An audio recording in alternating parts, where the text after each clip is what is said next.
Similarity क्या proof करता है माय लॉर्ड? क्या होता है एनाटॉमिकल एविडेंस? ह्यूमन हैंड किस किस के लिए यूज होता है? राइटिंग के लिए, राइट, खाने के लिए, किसी चीज को पकड़ने के लिए, या किसी को चमाट मारने के लिए। हाय गाइस, वेलकम टू ज्ञान सागर क्लासेस। तो आज हम स्टार्ट करेंगे कि इवोल्यूशन के एविडेंसेस क्या क्या है। लास्ट क्लास में हमने देखा था कि इवोल्यूशन की थ्योरी दी थी, जिसमें कि यूनिवर्स एक एनर्जी का बॉल था, फिर वो बर्स्ट हो गया, देन यूनिवर्स बना, ये वो। आप लोग कहोगे कि मैं सिर्फ ये हवा में फेंकम फेंकी कर रही हूँ, ये सब कहानी। आप बोलोगे कि एविडेंस दो ना भाई, इवोल्यूशन हुआ है तो बताओ कौन कौन से एविडेंस है। गाइस, एविडेंस मतलब जो, हाँ आप सही सोच रहे हो, जो कोर्ट में देते हैं ना कि ये क्राइम हुआ था, इसका ये एविडेंस है, सेम इवोल्यूशन हुआ था, इसके भी कुछ एविडेंसेस है, हमें वो देने पड़ेंगे ना। एविडेंस का सिंपल अर्थ है प्रूफ देना पड़ेगा, राइट। तो हमारे पास कितने इवोल्यूशन के एविडेंस है? So there are total 6 evidences are present, right. One by one उनको डिटेल में देखेंगे। पहले एविडेंस का नाम है मॉर्फोलॉजिकल एविडेंस। नाम देख के डरना मत, क्या अजीब अजीब नाम आ रहे एविडेंस के भी। प्रूफ का नाम तो इजी रखना चाहिए था। इमेज के साथ, एग्जाम्पल के साथ समझाऊंगी, बहुत अच्छी तरीके से आपको समझ में आएगा। तो चलो स्टार्ट करते हैं। बेसिकली हमें प्रूफ देना है कि हाँ बाबा इवोल्यूशन हुआ था। Okay, morphological evidence. गाइस, हमेशा याद रखना, मॉर्फोलॉजी वर्ड का मतलब होता है, और मॉर्फोलॉजिकल एविडेंस का मतलब होता है study of external structures. External structures. अभी ये क्या है भाई? लिखने से कुछ समझा नहीं, एग्जाम्पल है तो बताओ। इमेज दिखाकर कुछ सिखाने की कोशिश करो। तो सुनो, मॉर्फोलॉजिकल एविडेंसेस मतलब हम उसमें क्या करते हैं? Study of external appearance, study of external structure की बात करते हैं। अभी इमेज से अभी आपकी कॉन्सेप्ट क्लियर करवा देते। ओके, हाँ जी, ये क्या आ गया हमारे सामने? जस्ट अ मिनट गाइस, थोड़ा सा। ओके, मेरे सामने है यहाँ पे डॉगी और यहाँ पे है कैट।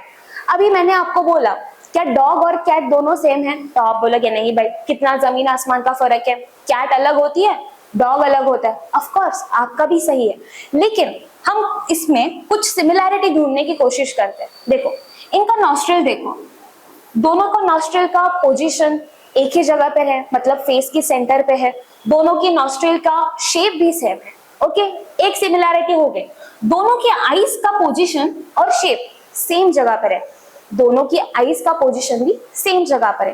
तीसरी चीज, दोनों के बॉडी पर क्या होते हैं? बाल होते हैं, राइट। तो ये इनमें क्या आ गई? सिमिलैरिटीज आ गई।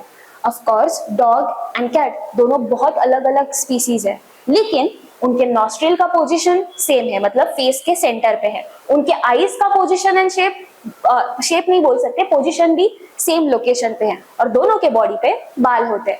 ये सिमिलरिटी क्या प्रूफ करता है माय लॉर्ड? अभी आपको ऐसा लगेगा कि हम लोग लिटरली एक्चुअली केस लड़ रहे हैं और प्रूफ दे रहे हैं, लेकिन ये सिमिलैरिटीज क्या नजर शो करता है? सो गाइज, नथिंग बट ये सिमिलैरिटी ये शो करता है कि इनका ओरिजिन कैसा होगा? सेम, और ये एक कॉमन एंसेस्टर से इवॉल्व हुए, मतलब इनका कोई तो कॉमन एंसेस्टर मतलब पूर्वज होगा, जिनसे कैट भी बने और डॉग भी बना। तो ये होता है मॉर्फोलॉजिकल एविडेंस। यहाँ पे हमने एविडेंस किसका दिया? मॉर्फोलॉजी का। मॉर्फोलॉजी मतलब बाहर के स्ट्रक्चर से बता दिया ना। तो of course cat and dog दोनों बहुत अलग अलग चीज है, लेकिन उनमें भी कुछ सिमिलैरिटीज है। और एक एग्जांपल सुनो मॉर्फोलॉजिकल एविडेंस का। ओके, क्या है आपके सामने? लीव्स है, लेकिन गाइस ये किसका लीफ है? मैंगो का, राइट। ये किसका लीफ है? अपने सामने फ्रूट दिख रहा है, चिक्कू का लीफ है। गाइस, मैंगो एंड चिक्कू क्या दोनों सेम है या डिफरेंट है? कोई भी बोल सकता है। मैंगो और चिक्कू बहुत अलग अलग थिंग है। मैंगो का स्वाद ही अलग होता है, चिक्कू का स्वाद ही अलग होता है। लेकिन मैंने मैंगो का लीफ लिया और मैंने चिक्कू का लीफ लिया, तो मुझे उसमें कुछ सिमिलैरिटीज नजर आ रही। क्या सिमिलैरिटी नजर आ रही है? पहले लीफ का शेप, आप भी देख सकते हो, मैंगो के लीफ का शेप और चिक्कू के लीफ का शेप दोनों सेम है, पहली सिमिलैरिटी। दूसरी similarity, right, leaf venation. Leaf venation क्या होता है? ये लीफ का वेनेशन आपने देखा होगा, ऐसा लीफ है, राइट, उसमें ये वेंस जाती है। अभी वेंस दो प्रकार की प्रेजेंट होती है, पैरेलल और देन रेटिकुलेट, राइट। ये अरेंजमेंट ऑफ वेन्स को हम लोग कहते हैं वेनेशन। तो मैंगो एंड चिक्कू दोनों के लीफ का वेनेशन भी क्या है? सेम है। ये दूसरी सिमिलैरिटी आ गई। तीसरी सिमिलैरिटी है लीफ का पेटियोल। अभी व्हाट इज पेटियोल? लीफ की ये जो डंडी होती है ना, दिस वन, यहाँ पे नहीं नजर आ रही है, थोड़ी सी यहाँ दिखाई दे रही है, यहाँ पे बना के दिखाती हूँ। ये लीफ है और उसकी ये डंडी है। दैट डंडी, that stalk of leaf is called as petiole. तो मैंगो और चिक्कू दोनों के लीफ का पेटियोल भी क्या है? सेम है। अभी हमने देखा था कि ऑफ कोर्स भाई मैंगो का फ्रूट अलग होता है, चिक्कू का फ्रूट बहुत अलग है, लेकिन मैंने दोनों के लीफ को कंपेयर किया तो मुझे कितनी सिमिलैरिटी नजर आ रही है? 3। पहला लीफ का शेप, दूसरा लीफ का वेनेशन, तीसरा पेटियोल, राइट? ये सिमिलरिटी का होना भी क्या शो करता है कि ये दोनों कॉमन एंसेस्टर से आए हैं। इन दोनों का ओरिजिन भी क्या होगा? कॉमन होगा। ऑफ कोर्स वो अभी अलग अलग है, लेकिन ये सिमिलैरिटीज का होना ये क्या शो करता है कि ये लोग का कोई ना कोई कॉमन ओरिजिन था, ये लोग का कोई ना कोई कॉमन एंसेस्टर था, जिससे इवॉल्व होके कुछ स्पीसीज चिक्कू बन गए, कुछ स्पीसीज मैंगो बन गए। अभी यहाँ पर हमने क्या स्टडी किया? 2 एग्जाम्पल, ये डॉग और कैट का। 1 मिनट, हाँ जी, जस्ट अ मिनट गाइस। ये डॉग और कैट के एग्जाम्पल से हमने सिर्फ किस ऑर्गन का स्ट्रक्चर किया? जो ऑर्गन मॉर्फोलॉजिकली मतलब बाहर से हमें दिखाई देते, राइट? बाहर से दिखाई देने वाले ऑर्गन्स के साथ हमने प्रूव कर दिया कि भाई इवोल्यूशन हुआ है, और एक्सटर्नल स्ट्रक्चर को स्टडी करके एविडेंस दिया ना, दैट्स व्हाई इस एविडेंस को क्या कहते हैं? Morphological evidence. इतना इजी था, राइट? तो मॉर्फोलॉजिकल एविडेंस मतलब क्या? Study of external structures. I hope आपको फर्स्ट एविडेंस अच्छे से समझ में आया होगा। ऐसे ही बाकी के एविडेंस भी इजी है, टोटल 6 है, 1 बाय 1 जाते हैं, बहुत ही इजी है, इमेज के साथ आपको जल्दी से समझ में आएगा। गाइस, जब भी एनाटॉमिकल वर्ड आ जाए ना, या एनाटॉमी वर्ड आ जाए ना, उसका मतलब है कि यहाँ पे हम लोग किसका स्टडी करने वाले हैं? Study of internal organs, right? तो एनाटॉमिकल मतलब, एनाटॉमिकल एविडेंस मतलब स्टडी ऑफ इंटरनल ऑर्गन्स। अब ये सुन के मजा नहीं आया भाई? कुछ एग्जाम्पल हो तो बताओ, राइट? तो चलो एग्जाम्पल्स के साथ सीखते हैं क्या होता है एनाटॉमिकल एविडेंस। एनाटॉमी का मतलब क्या है? अब हम लोग किसका स्टडी करेंगे? इंटरनल ऑर्गन्स की। मॉर्फोलॉजी में हमने कुछ काट कूट के देखा था क्या बॉडी के अंदर क्या प्रेजेंट है? नहीं, मॉर्फोलॉजी में हमने सिर्फ एक्सटर्नल फीचर्स देखे थे। एनाटॉमी में अभी हम लोग कट करके देखेंगे कि अंदर क्या क्या प्रेजेंट है, कौन कौन से बोन है, तो वही देखते हैं, राइट? फर्स्ट है, आपके सामने नजर आ रहा है human hand. Just a minute, okay, हमारे सामने है human hand, right? Human hand किस किस के लिए यूज होता है? राइटिंग के लिए, राइट? खाने के लिए, किसी चीज को पकड़ने के लिए, या किसी को चमाट मारने के लिए, तो बहुत सारे यूज करते हैं हम लोग ह्यूमन हैंड का। ओके, ह्यूमन हैंड याद रखो। अभी आते हैं कैट के 4 लेग की तरफ।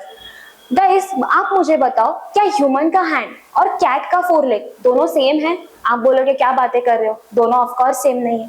कैट के 4 लेग के अलग यूज है। फॉर एग्जांपल, जैसे कि कैट लिख सकती है क्या?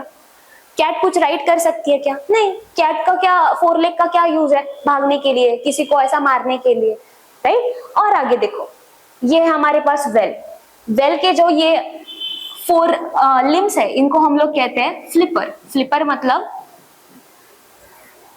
मतलब 4 लिम्स ऑफ वेल, राइट? अभी ऑफ कोर्स फ्लिपर का भी अलग यूज है।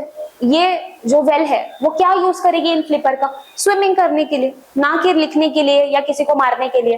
फ्लिपर का क्या यूज है यहाँ पे? स्विम करने के लिए। फिर आते हैं नेक्स्ट टर्म पे, राइट? ये है हमारे पास बैट।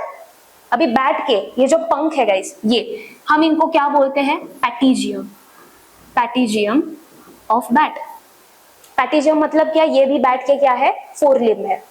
अभी हमने कितने एग्जाम्पल देखे? ह्यूमन हैंड देखा, फिर हमने देखा कैट का 4 लेग, फिर हमने देखा पैटिजियम ऑफ बैट, और अभी हमने देखा फ्लिपर ऑफ वेल। हर एक ऑर्गेनिज्म में, चाहे बैट हो, चाहे वेल हो, ह्यूमन हो, कैट हो, उनके 4 लिम्ब का यूज और उनका स्ट्रक्चर ऑफ कोर्स डिफरेंस था। ह्यूमन हैंड इस तरह नहीं दिखाई देता, human hand flipper of well की तरह नहीं दिखाई देता। लेकिन अगर मैं इन सब को एनाटॉमिकली देखूं, एनाटॉमिकली मतलब इनको कट करके इनके अंदर का बोन का स्ट्रक्चर देखो, तो गाइस इनके सब अभी हमने जितने भी एग्जाम्पल देखे सबके अंदर जो बोन का स्ट्रक्चर है वो कैसा है, सेम। जो बोन की अरेंजमेंट है वो कैसी है, सेम। हाँ जी बिल्कुल, बाहर से human hand, four leg of cat कहो, पैटेजियम ऑफ बैट मतलब बैट का विंग कहो, या फ्लिपर ऑफ वेल, वो ऑफकोर्स सिमिलर नहीं नजर आते बाहर से दिखने को, लेकिन हमने उसका अंदर देखा, अंदर का स्ट्रक्चर देखा। अंदर के मतलब इंटरनल स्ट्रक्चर को क्या बोलते हैं हम लोग, एनाटॉमिकल। तो उनका बोन का अरेंजमेंट कैसा है, सब सेम है। ये बोन का अरेंजमेंट सेम होना ये क्या शो करता है कि राइट इवोल्यूशन हुआ है। हम सब किधर से आए हैं, कॉमन एंसेस्टर से आए। इन सब का ओरिजिन कैसा होगा, सेम होगा। इन सब ने कॉमन एंसेस्टर शेयर किया होगा, इसलिए अभी भी इनके बोन का स्ट्रक्चर या अरेंजमेंट कैसा है, सेम है। यहाँ पे एक बोन होता है ह्यूमरस, यहाँ पे रेडियस अल्ना, कार्पेल, मेटाकार्पेल। एनीवेज इसके बारे में आपको जानना नहीं है, लेकिन जो बोन का अरेंजमेंट होता है वो कैसा है, सेम। इंटरनल मॉर्फोलॉजी कुछ सिमिलैरिटी नजर आई नहीं, लेकिन हमने जब इंटरनल ऑर्गन का स्टडी किया तो हमें क्या नजर आया, सिमिलैरिटी। तो ये सिमिलैरिटी क्या दर्शाता है कि इनका भी क्या था, कॉमन एंसेस्टर था। तो दैट इज एनाटॉमिकल एविडेंस, कुछ हार्ड नहीं है। तो अभी फिर चलते हैं अपने नेक्स्ट एविडेंस की तरफ। ऐसे इजी एविडेंस है, फिर से एक बार रिकॉल कीजिए। मॉर्फोलॉजिकल एविडेंस मतलब study of external organs, anatomical evidence मतलब study of internal organ. Next evidence है वेस्टिजियल ऑर्गन। अभी ये क्या होता है, राइट, वेस्टिजियल ऑर्गन। पहले मैं डेफिनेशन लिख लेती हूँ, फिर आपको उसका मतलब बता दूँ। वेस्टिजियल ऑर्गन मतलब गाइस ऐसे ऑर्गन जो अभी भी हमारे बॉडी में प्रेजेंट है, मेरे तुम्हारे हमारे बॉडी में प्रेजेंट है, लेकिन उनका कोई यूज है क्या, नहीं, यूजलेस ऑर्गन, एकदम नॉनसेंस ऑर्गन, राइट। ऐसे ऑर्गन्स को हम लोग क्या बोलते हैं, वेस्टिजियल, यूजलेस ऑर्गन। तो इनकी डेफिनेशन कैसे बनाएंगे, डीजनरेटेड और अंडरडेवलप्ड। यूजफुल क्या यूजलेस ऑर्गन है, ये अभी बताया यूजलेस ऑर्गन है, डीजनरेटेड और underdeveloped. Useless organs of an organism is called as vestigial organ. ऐसे ऑर्गन्स जो अभी भी ह्यूमन बॉडी में प्रेजेंट है, लेकिन अभी उनका कुछ यूज नहीं है, शायद पुराने जमाने में यूज था लेकिन अभी कुछ यूज नहीं, ऐसे ऑर्गन्स को क्या कहोगे, वेस्टिजियल ऑर्गन। और वेस्टिजियल ऑर्गन का प्रेजेंट अभी भी होना ये क्या शो करता है कि इवोल्यूशन हुआ है। पहले के जमाने में ये ऑर्गन्स काम किया करते थे, मतलब यूजफुल थे। अभी हम लोग चेंज हो गए ना, अभी हम लोग इवॉल्व हो गए, मतलब हमारे में इसका कुछ काम नहीं है।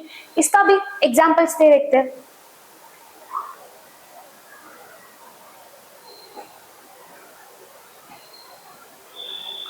ओके, एग्जाम्पल मैं यहां ही बता देती हूँ, जस्ट अ मिनट।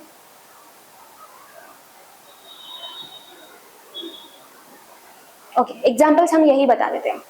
आपने सबने सुना होगा अपेंडिक्स करके एक ऑर्गन होता है, राइट। किसी किसी को आ गया भाई तो जो तकलीफ होती है वही बंदा जाने। यहाँ पे मैं एग्जाम्पल्स लिख लेती हूँ। अपेंडिक्स, फर्स्ट एग्जाम्पल है हमारे पास अपेंडिक्स।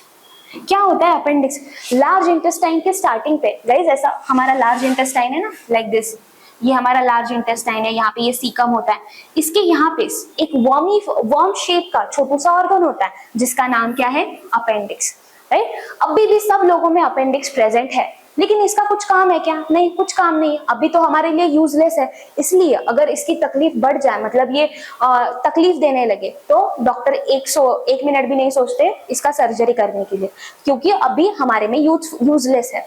लेकिन पहले के जमाने में, या अभी कहो, अभी किस में प्रेजेंट है, काऊ, बफेलो, जिसे हम रूमेनेंट्स एनिमल कहते हैं, राइट, उनमें ये अपेंडिक्स अभी भी अच्छा खासा प्रेजेंट है। अभी इनका यूज सुनो। अपेंडिक्स जो काऊ में है उनमें क्या हेल्प करता है, देखो काऊ क्या खाती है, घास चारा, राइट। तो वो घास चारा में क्या रहता है, सेल्यूलोज। तो सेल्यूलोज पचाने के लिए उनको क्या होना चाहिए, अपेंडिक्स। हम खाते हैं क्या घास बीज, हम तो सब पका के खाते हैं, हम डायरेक्टली घास चारा नहीं खाते ना, तो हमें अपेंडिक्स की जरूरत नहीं है, राइट। तो अभी भी हमें अपेंडिक्स है, ये भी क्या शो करता है कि इवोल्यूशन हुआ है। नेक्स्ट एग्जाम्पल देखो, सेकेंड होता है विजडम टीथ।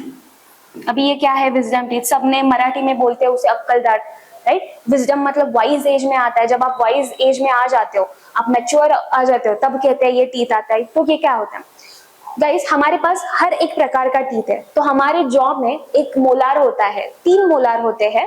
तो मोलार मतलब दांत, राइट। तो ये थर्ड मोलार का नाम है विजडम टीथ। अभी जरूरी नहीं है कि हर किसी में ये विजडम टीथ आए, तो ऐसा मत समझ लेना कि मुझे विजडम टीथ आया नहीं मतलब मैं वाइज नहीं हूँ या मैं बेअक्ल हूँ, ऐसा कुछ नहीं।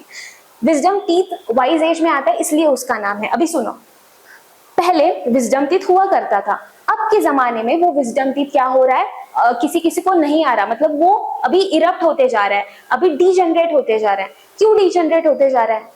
पहले के जमाने में गाइस जो हमारे एंसेस्टर थे, जो पूर्वज थे, वो क्या करते थे, कच्चा खाना खाते थे, राइट। कच्चा खाना खाने के लिए, चबाने के लिए उनको एक एक्स्ट्रा मोलार की जरूरत पड़ती थी। उस एक्स्ट्रा मोलार का नाम क्या था? विजडम। अभी हम लोग ऐसा कुछ कच्चा बिच्चा खाते हैं क्या? हम तो प्रॉपर कुक फूड खाते हैं, राइट, पका के वगैरह खाते हैं। तो हमें इस विजडम टीथ की जरूरत अब नहीं है, इसलिए ये क्या हो रहा है गाइस, डीजनरेट हो रहा है, राइट। नेक्स्ट एग्जांपल है, बहुत सारे एग्जांपल है भाई, tail bone. Tail bone, tail bone का और एक नाम है कॉकेक्स। तो ये याद रखना क्या होता है ये टेल बोन। अभी भी है, सब में है, लेकिन अभी चेक करना किसी को टेल है क्या पीछे? ऑफ कोर्स हमें अभी किसी भी ह्यूमन को पीछे टेल नहीं है, लेकिन मंकीज में गाइस ये जो टेल होती है ना, वो टेल किससे अटैच होती है? इस टेल बोन से। टेल बोन का नाम क्या है? कॉकेक्स। तो गाइस अभी हमको टेल तो नहीं है, अगर है तो एक बार चेक करना, क्रॉस चेक, राइट। अभी हमको टेल नहीं है, लेकिन क्या है हमारे पास? टेल बोन है। टेल बोन का होना ये क्या दर्शाता है कि हमारे एंसेस्टर को टेल थी, वो धीरे धीरे क्या हो गई, डीजनरेट होती चली गई, लेकिन हमारे पास क्या बच के आया है? Tail bone. तो टेल बोन का होना ये शो करता था कि पहले के ह्यूमन एंसेस्टर को टेल थी, राइट। अभी सिर्फ क्या बचा है? Tail bone. तो ये भी क्या है, एक टाइप का वेस्टिजियल ऑर्गन है, मतलब डीजनरेटेड यूजलेस ऑर्गन है। और लास्ट ऑर्गन आता है हमारे पास ईयर पिन्ना, या ईयर मसल भी आप इसे कह सकते हो। ये जो दिख रहा है ईयर मसल, राइट, ये ईयर पिन्ना, एक्सटर्नल ईयर, इनका हमें कुछ काम नहीं। आपको लगता होगा ये सुनने में मदद कर रही है, एक्चुअली हमारे ईयर के 3 भाग हैं। एक एक्सटर्नल ईयर, मतलब ये ईयर पिन्ना, फिर आता है मिडल ईयर और फिर आता है इनर ईयर। एक्चुअली काम किसका है? मिडल और इनर ईयर का। ये तो सिर्फ मतलब वेस्टिजियल है, कुछ यूज नहीं है इसका। लेकिन गाइस जो कैट्स डॉग्स होते हैं ना, इनमें ये काम करता है। क्यों? क्योंकि साउंड एम्पलीफिकेशन को ये कलेक्ट करने में मदद करता है ईयर पिन्ना। हमें इसका कुछ फायदा नहीं है, राइट। तो अभी भी क्यों रखा है? अभी भी है, मतलब पहले के जमाने में हमारे ह्यूमंस में था, अभी हमने कुछ यूज नहीं है इसका। तो ये भी क्या दर्शाता है कि इवोल्यूशन हुआ है। तो गाइज ये 4 एग्जाम्पल है वेस्टिजियल ऑर्गन के।